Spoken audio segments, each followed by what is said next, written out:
Hi everyone, I'm Eric Lempel, Director of PlayStation Network Operations and Strategic Planning, here with your preview of Firmware Update 3.0. As you may know, this firmware was recently announced in Gamescom, and let's take an in-depth look at the features. So the first thing you'll see when you come online is that the XMB has been slightly redesigned. We've added a lot of things to make it easier for you to understand where you are on the XMB and what some of the different functions do. And we've actually replaced the info board with something completely new called What's New. So let's go over there and take a look. So I'm going to go over to the PlayStation Network icon on the cross media bar, and this is where this will be located. And this will actually come up as the first thing when you start up your PS3. And we're going to populate this with new information on a regular basis. So as you can see today, I've got lots of information from the world of PlayStation. There's information from the PlayStation Store, from PlayStation Home. We've got a section for Pulse. We're talking about PSP Go, Little Big Planet Game of the Year. There's a lot we can do with this. So for example, with Little Big Planet, if I click on this, we're going to go over to the official game site on the web browser for this game.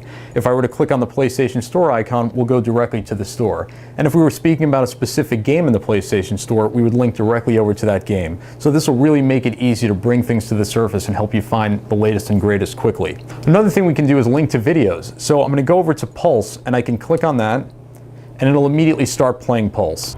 On this edition of Pulse. Another great feature of the What's New section is to easily navigate to the last games you were playing. So once you start playing games on disc or games you purchased through PlayStation Network, they'll be on the What's New section, and you can click over to them and immediately launch into those games. So it's really easy if you were playing a game last night and came back the next day, those games will be right here so you can jump right back into the action. So another thing you can do is go over to the game section, and we've actually added the PlayStation Store icon here as well. So this will take you directly to the game store and the latest and greatest there. So as you can see here, we've got a bunch of different items highlighting what's new in the PlayStation Store and just other games in general. And if you click on any of these games, you'll link directly to their official game sites or their section in the PlayStation Store. And we've done the same thing for the video icon. So this makes it easy to get over to the video section of the PlayStation Store.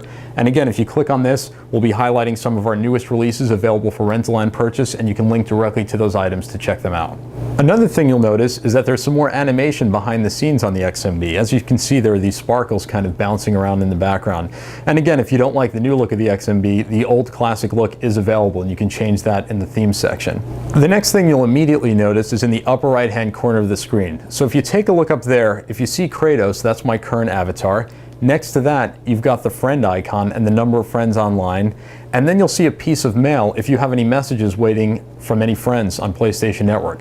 So this is a lot of the information you'd want to see on a regular basis, and it's in a much better place. Then of course under that, we've got a little ticker with all the latest news from PlayStation Network.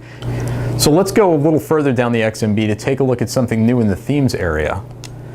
So we've added the ability for developers to create dynamic themes. So a lot of you are using different themes today that are available through the PlayStation Store, and now we're taking these to the next level. Here's an example of what a Little Big Planet theme would look like using this new functionality.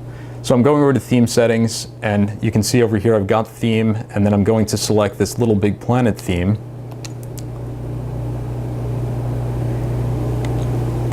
And this is what this would look like. So as you can see, it's completely dynamic. Everything's moving. It's going to change with the time of day or other different things going on, so there's a lot of flexibility here. You're going to see a lot of these coming out in the next few months, and they'll be available on the PlayStation Store. Now, of course, all the themes you have today from the past will work as well, and these are just new options available to you. Another great thing you'll be seeing in the next few months are the availability of avatars. So we're going to add a tremendous amount of new avatars to the PlayStation Network over the coming months. That's enabled in Firmware Update 3.0, and we'll have free and premium avatars available through the PlayStation Store. So it's a new place to get avatars, and you'll be seeing all of your favorite characters and other items from the world of PlayStation. So we hope you enjoy this early look at Firmware Update 3.0. We'll be rolling this out soon, and as always, we look forward to your feedback.